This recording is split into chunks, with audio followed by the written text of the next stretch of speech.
Welcome to WNHHFM 103.5 Just in Time Conversations. I'm your host, Justin Farmer, inviting you to be in community with us about conversations and ideas that matter with people making a difference. Today, our guest is Faisel Salah, director of director and founder of the Palestine Museum US in Woodbridge, Connecticut. Faisal, thank you so much for being with us. Great pleasure for me to be with you here. Thank you. So I've had the opportunity to be in the space before um, for an event, but tell us what brought you to the museum. Uh, I've been in the U.S. for about 50 years, and I spent Wow. most of that time working in business and kept my nose to the grindstone, like they say.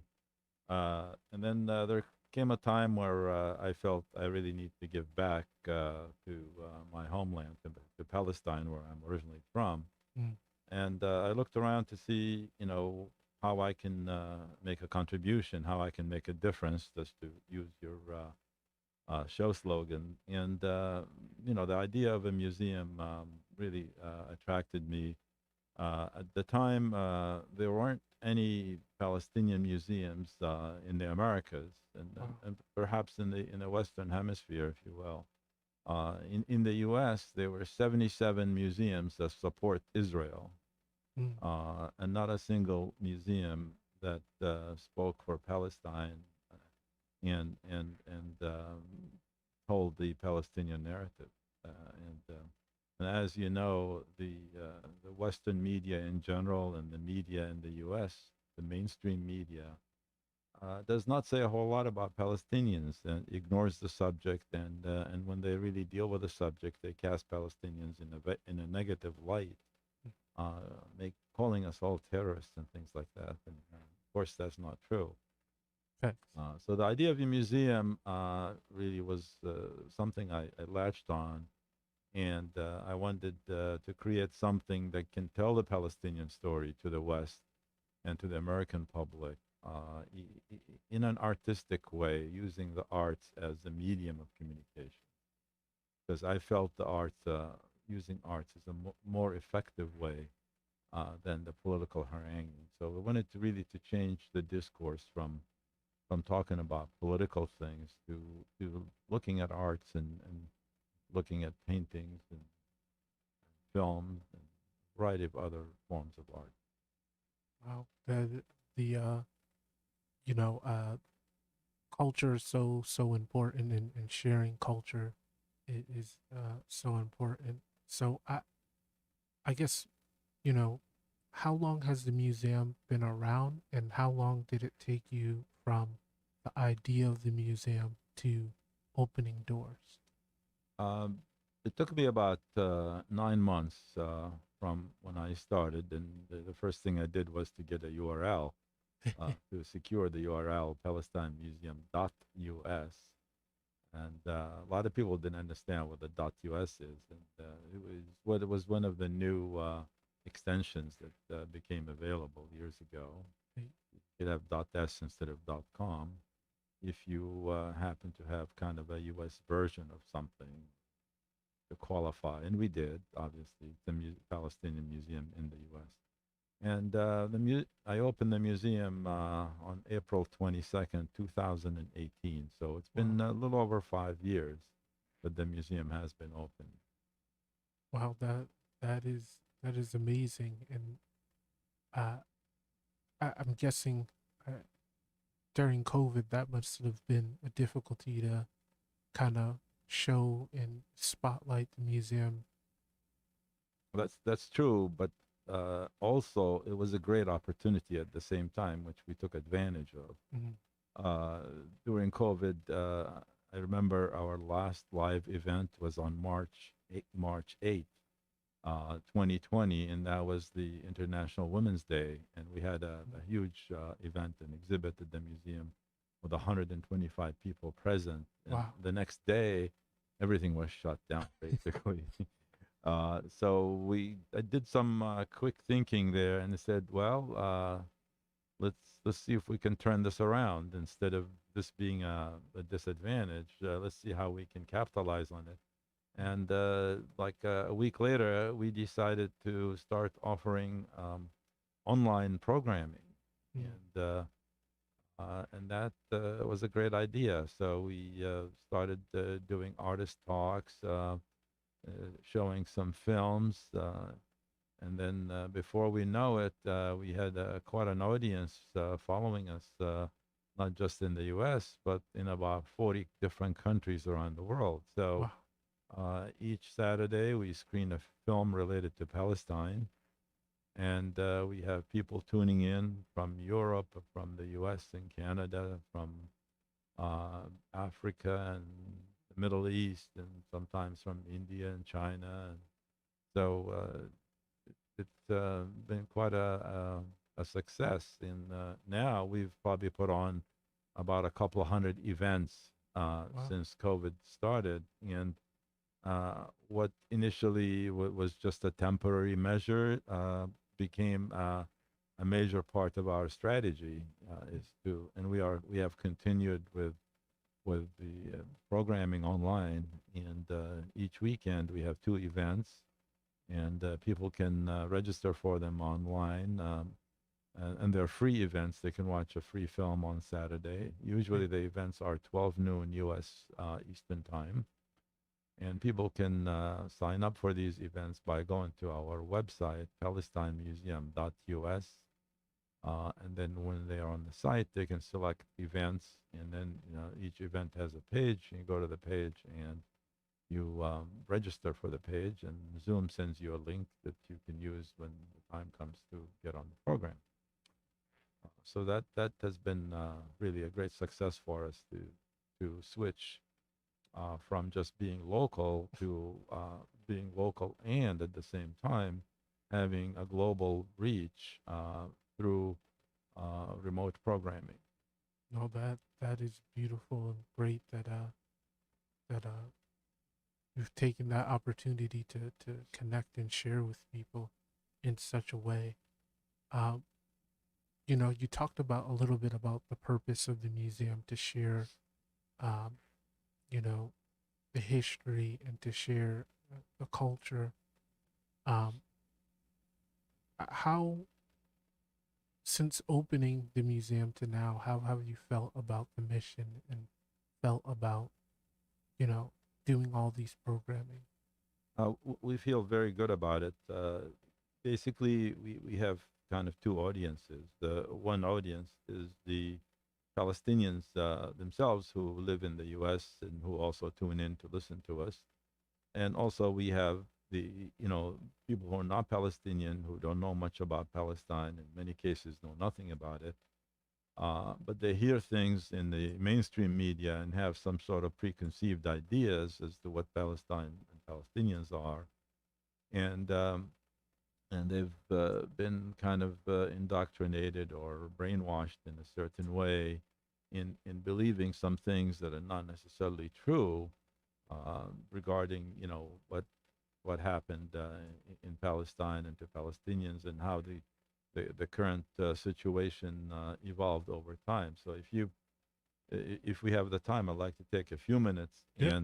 and provide our audience with a little bit of a historical background to put things in perspective and to help explain where we are today. So we go back to the 1800s, the late 1800s.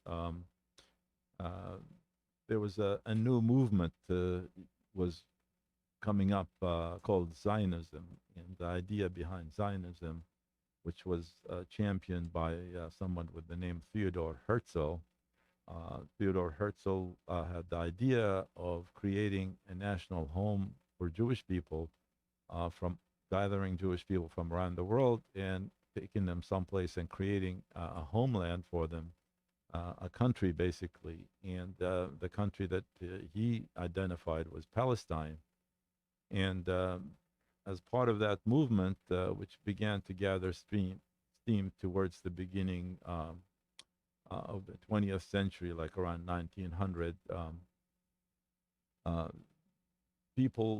Jewish people from around the world started slowly immigrating to Palestine and acquiring land and trying to create settlements where they could live in them. And initially, that movement was somewhat small and not noticeable, but it didn't take long until Palestinians realized that, hey, what's going on here? All these people coming in, and they are eventually looks like they're going to take over the country, and what's going to happen to us?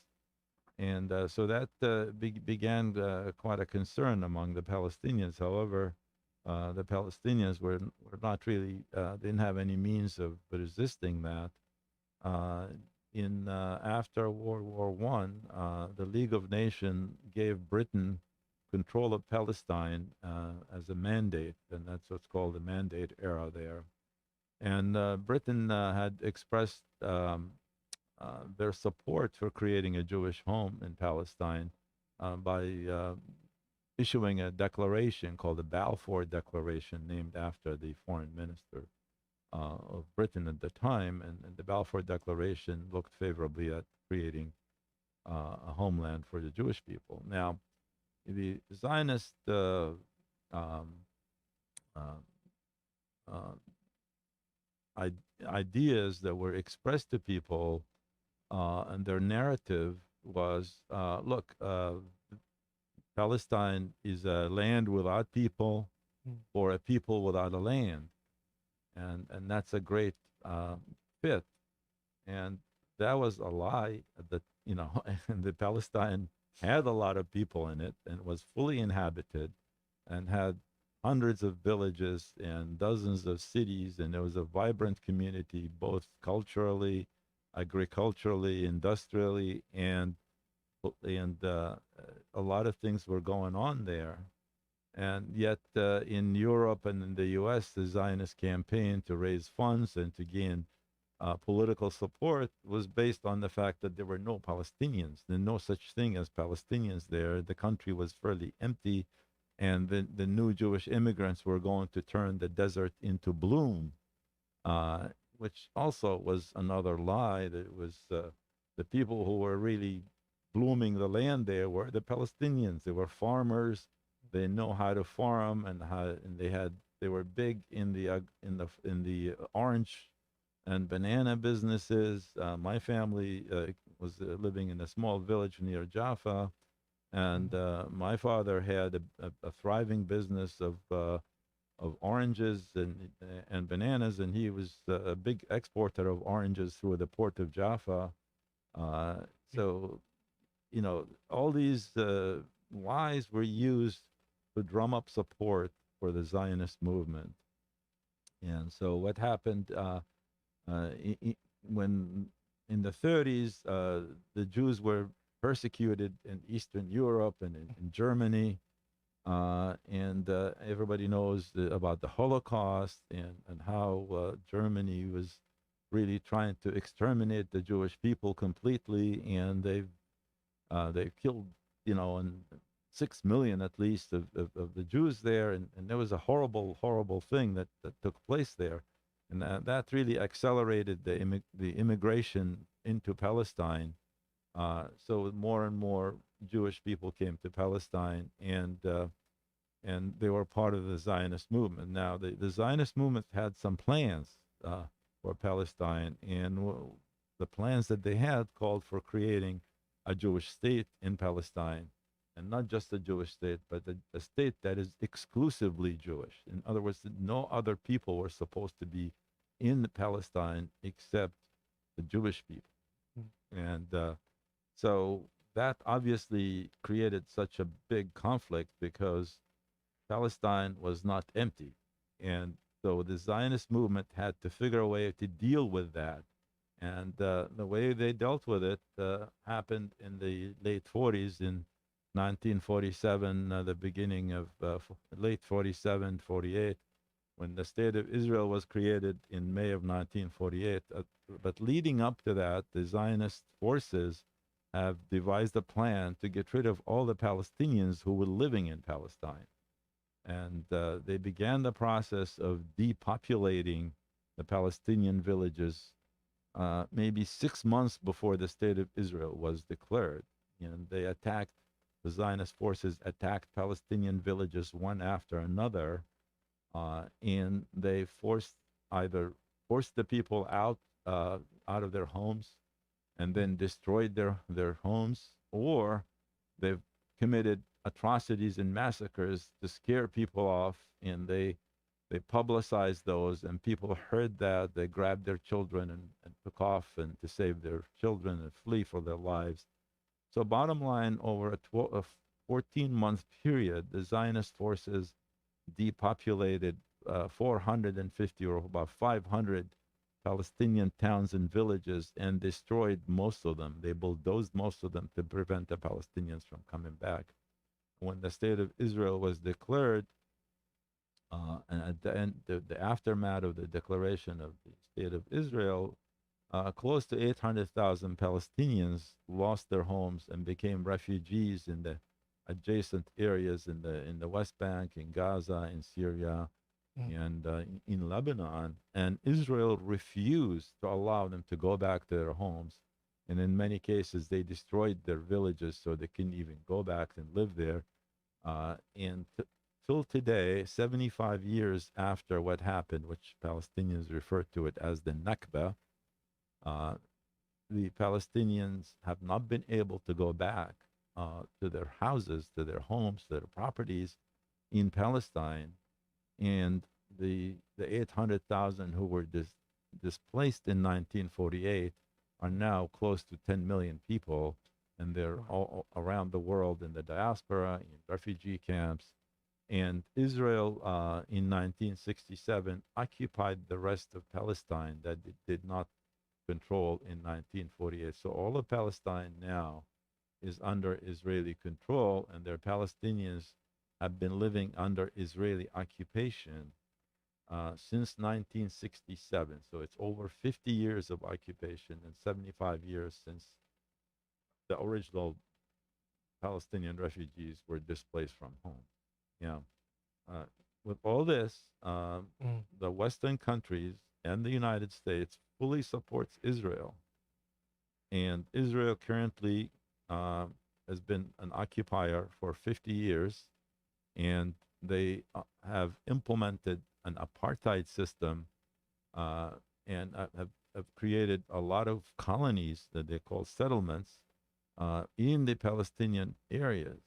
And they basically have an apartheid system where Palestinians can't use certain roads, Palestinians can't get the clean water, they can't get the electricity. It's a very, very brutal system of apartheid on top of the occupation. They've created a lot of checkpoints. They have over 700 checkpoints in an area, the size of Rhode Island or the size of New Jersey, if you will. Just you, Palestinians can't move. They can be arrested. They can be killed without any consequences. It's a horrible situation that's going on, and yet the U.S. provides Israel with $3.5 billion of aid, most of it in military aid, each year. The situation there is intolerable, and many people are against the U.S. policy there, but we don't hear about it because of the media is really controlled by supporters of Israel. Mm. So this is a kind of a background in the Palestinian perspective on what happened and how did we get to where we are today. For those of y'all who are just joining us, you're listening to Just in Time Conversations on WNHH-FM 103.5. That you gave a history for us also. Um, you know, out of this, you've created this museum to highlight the people, the journeys, the struggles. Um, how how how have you been able to connect with people in a way to talk about, some of the struggles that you mentioned? We do get visitors to the museum, on a regular basis. And like I mentioned earlier, we do have our online programming as well that gives us a farther reach beyond the current geographic area. And we conduct events on site also. We recently had a play on at the museum. We've had other functions that we put on. We also offer our space as a function that people can make use of. Anybody who needs a function space is welcome to contact the museum, and we provide the space at no charge as a service to the community. The museum is also supported with some small grants from Connecticut Humanities, which is really a great organization that supports the arts in Connecticut. Mm. And we're very grateful to Connecticut Humanities for their support. Um, and we really like to call upon the political representatives of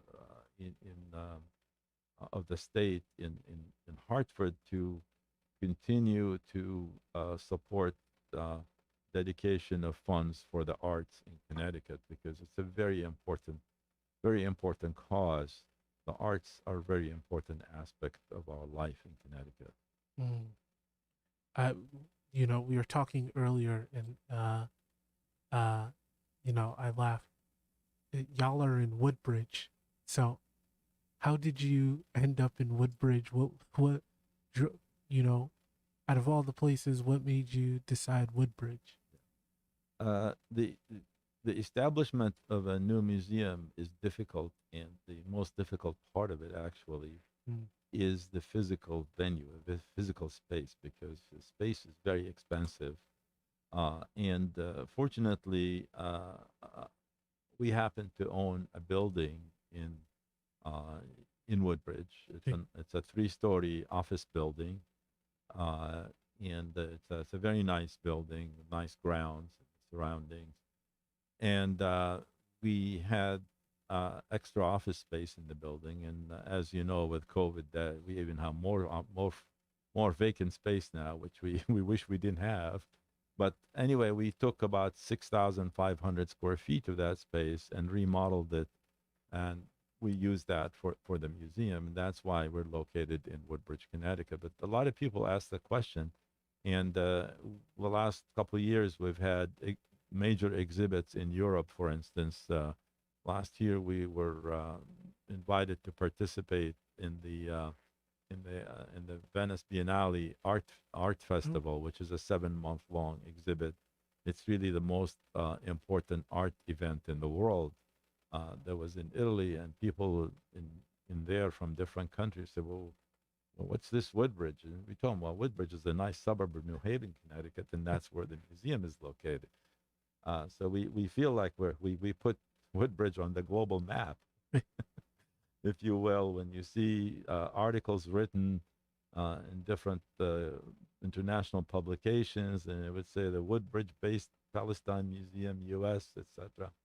So that's the story by way there. Now, if we are to take the museum that we have in Woodbridge and try to house it in a place in New York City, Mm. you're talking about $10 million worth of cost.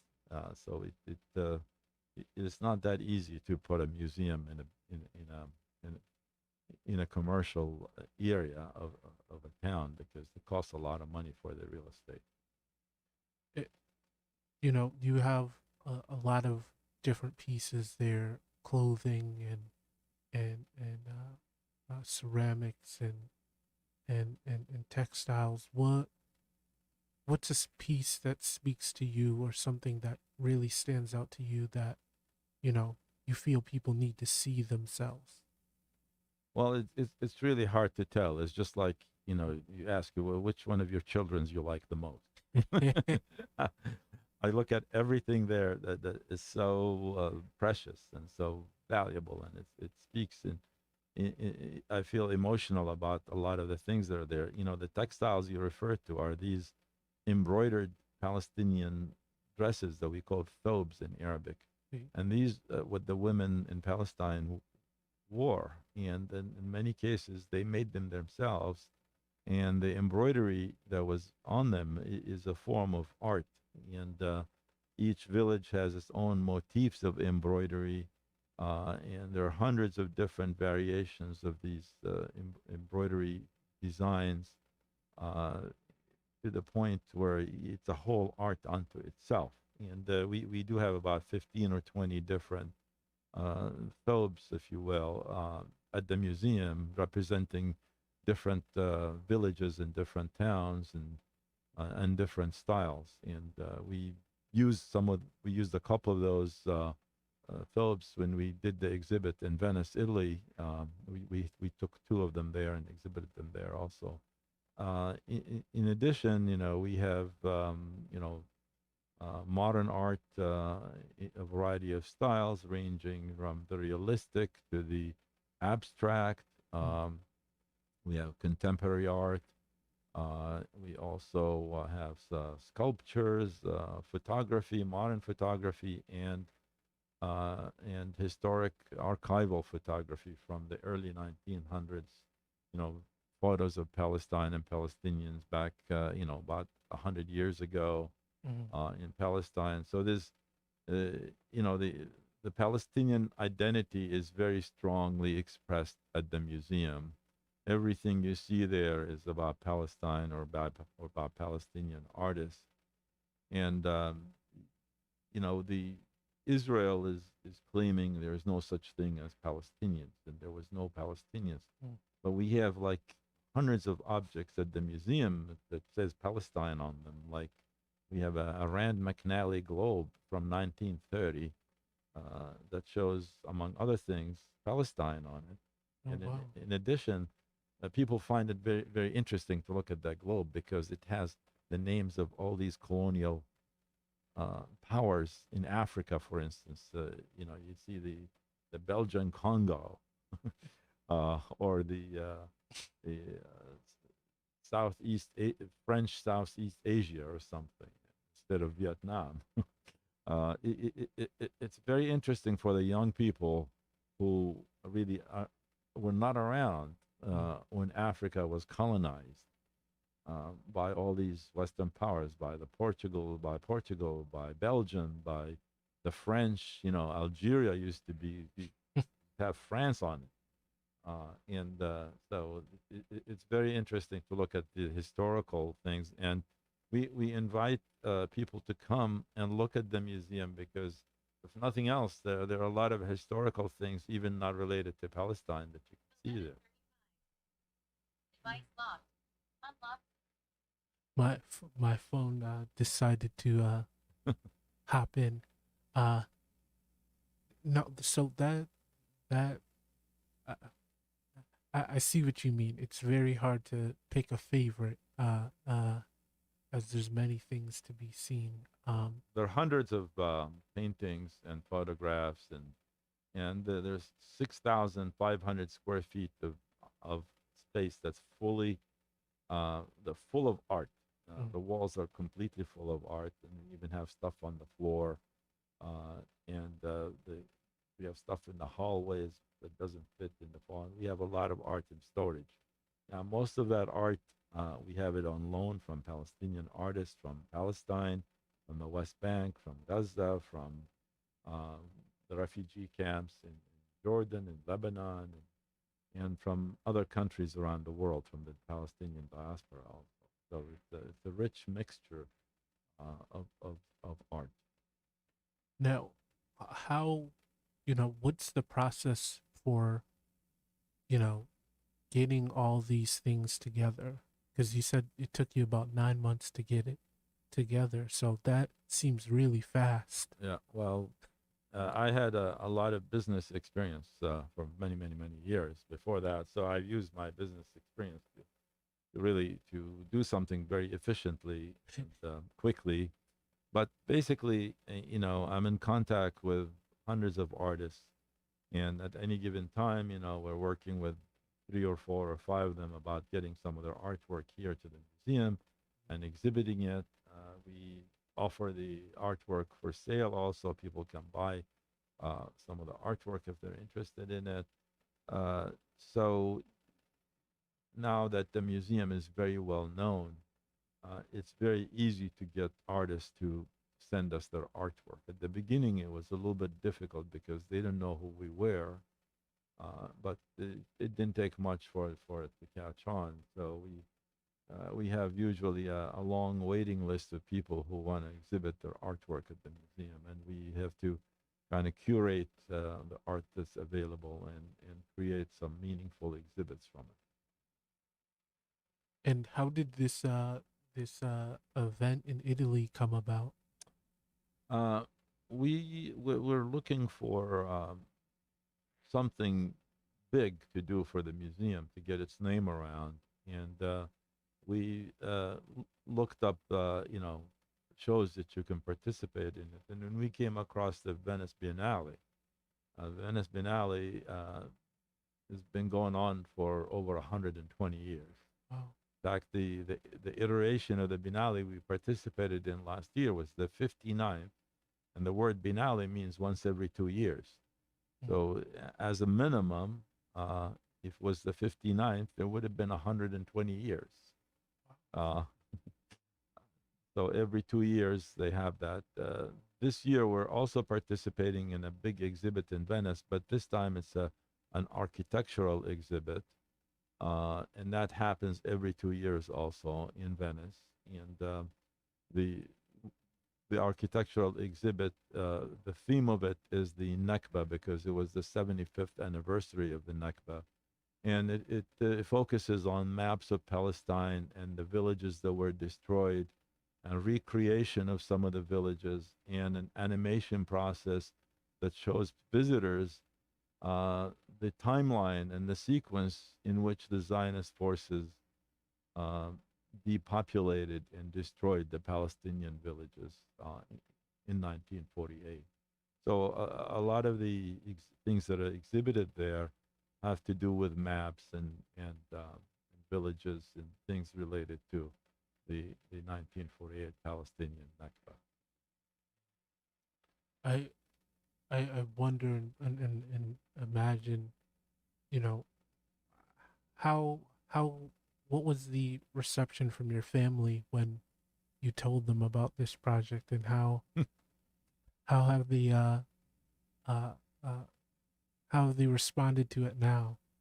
Well, they of course, they were supportive of me doing this, but in the back of their heads, they, they were saying, "Oh, there we go again," because they know like when I get into something, I get really passionate about it and put all my time and effort into it. And they knew I'm going to be spending 100% of my time on this. I did have a day job also, uh, and so I was kind of trying to balance a lot of things and do the work that was really driving me, the passion of the Palestinian cause, and doing something for the people in Palestine who are living under extremely harsh and difficult conditions, and not Mm. just physically but mentally, and the anguish and the loss of their homes and the loss of their land and the injustice that they're dealing with, be able to do something for them, to bring up their story to people to see and to hear about all this stuff that's going on, and where the world doesn't seem to really willing to lift a finger to help the Palestinians. Anyway, so it was uh, kind of a negative and a positive on their part, and but now that they see the museum is vibrant and very successful and has a global presence, and they're very supportive of what I'm doing. No, that as you were talking about this, it just the being able to connect to your history is something so important. It allows us Yeah. to build and see a perspective for the future. And so Maybe I can Mm. just give you a little bit of info about my personal background. Yeah. Like I said, I come from a family that was from a village near Jaffa called Salama, and Salama was depopulated and destroyed on April 25th, 1948, Mm. as part of that timeline that I was talking about. And my family were refugees in 1948, Mm. and my parents had 10 children at the time, and they uh, were located in the near Ramallah, in the Mm. West Bank. And I was born 3 years later, but they had lost everything they had completely. And they were living basically off rations from the Red Cross initially. And at the museum, we have on display our Red Cross card from 1949 with different stamps for each time we received rations. And the rations were in the form of flour and sugar and oil and butter and soap and things that you need to live from day to day.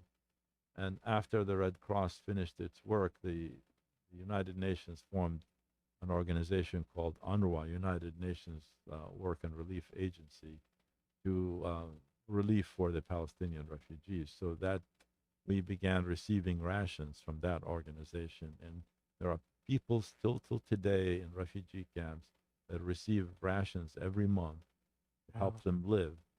And this has been going on for 75 years, as we mentioned. So I grew up in the West Bank. I went to public schools there.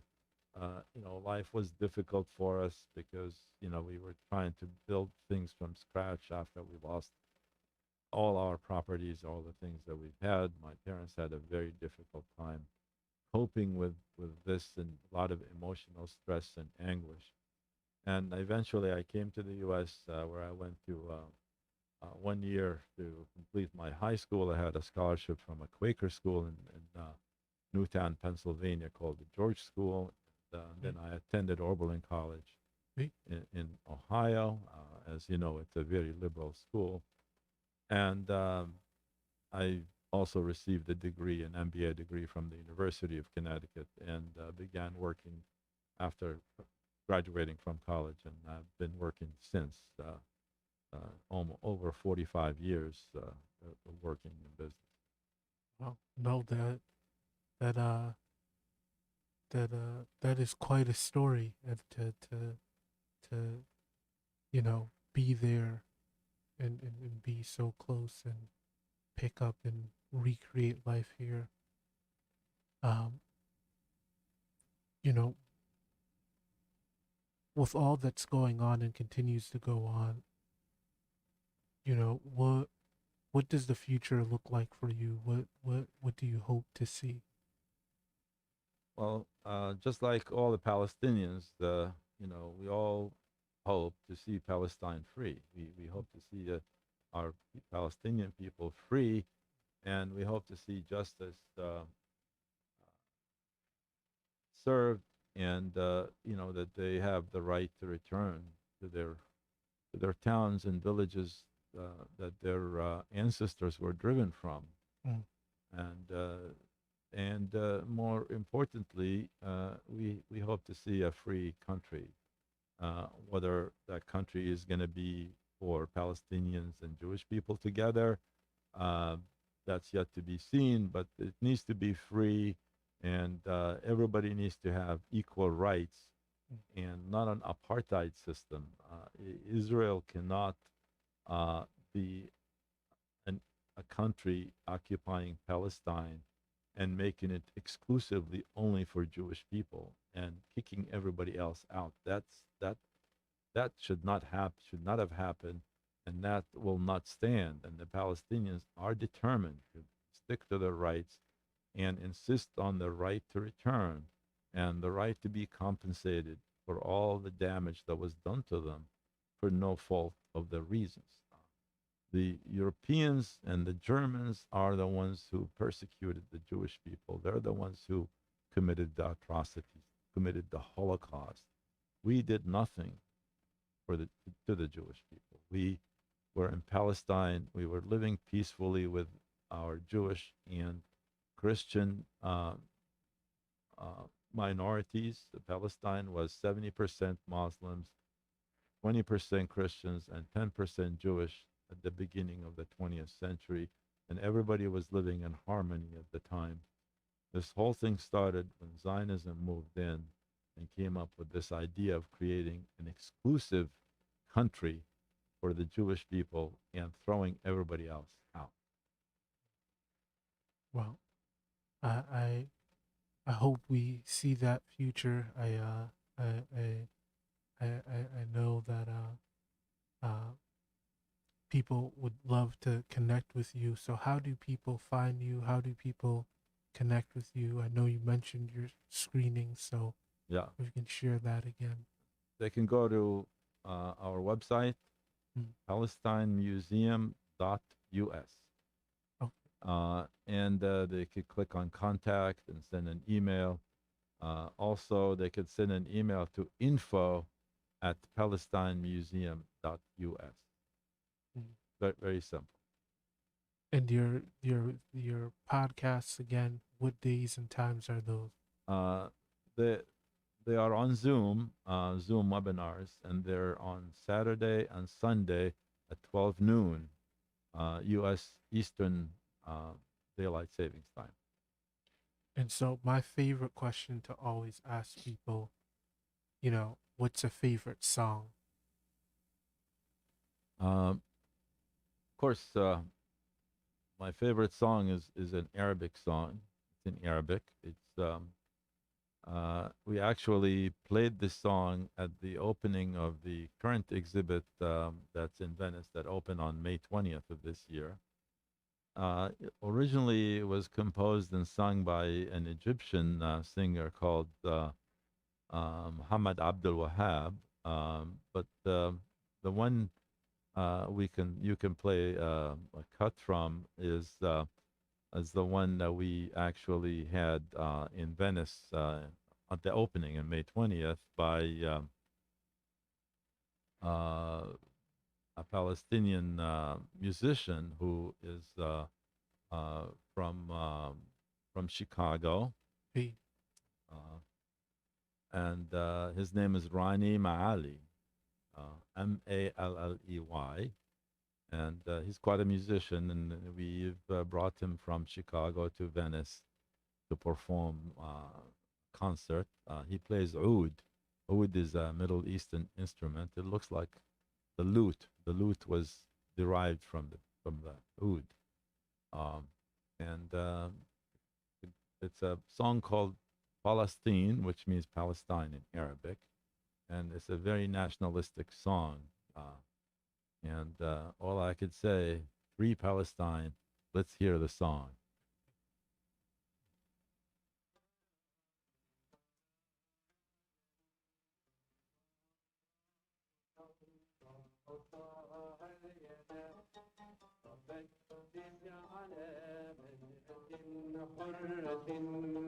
غدا يمر عليها العدا إن جرى في ترى دمي وأطبقها يوما وأعطاها الهدى وقبل شهيدا على أرضها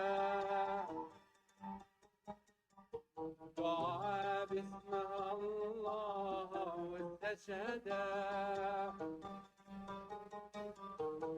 قبل شهيدا على أرضها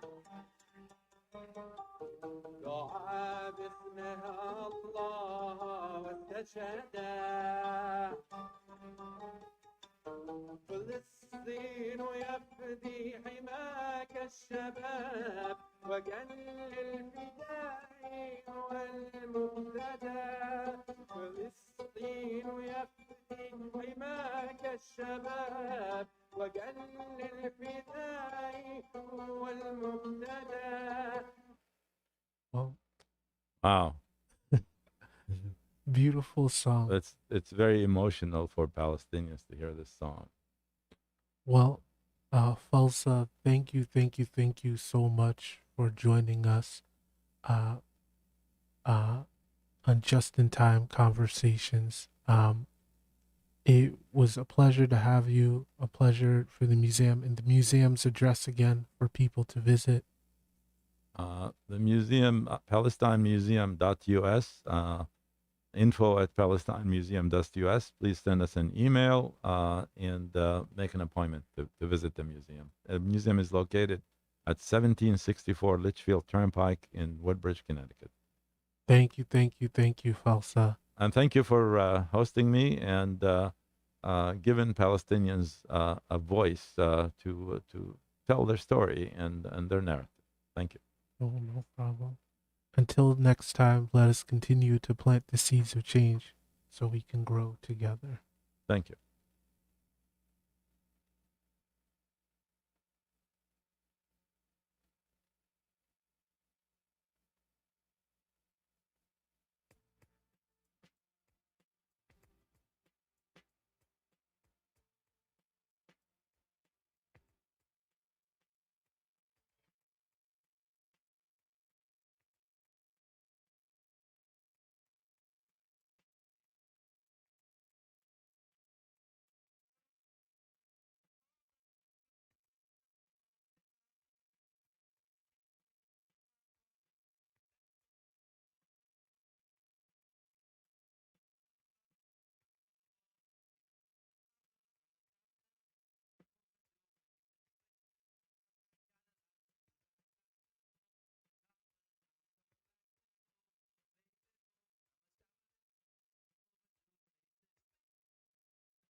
Know those, and I ain't putting on a cooking. Couple Texas in a suitcase. Got me feeling like, is you sleeping or you up cooking? No trust here. Probably finding in another place. Ain't trying to leave my mother though. Damn, all I do is pray now. Find another place to lay now. But I'm afraid to let my brother know. Been on the grind for a minute. Another day, another dollar. Late nights in the studio. Cause I can never be a scholar. Goddamn. And that's why they say I'm the man. Yeah. When really I don't give a damn. Give me no reason. Give me no reason. Give me no reason. Give me no reason. Give me no reason. Give me no reason. Give me no reason. Give me no reason. Give me no reason. Give me no reason. Give me no reason. Give me no reason. Give me no reason.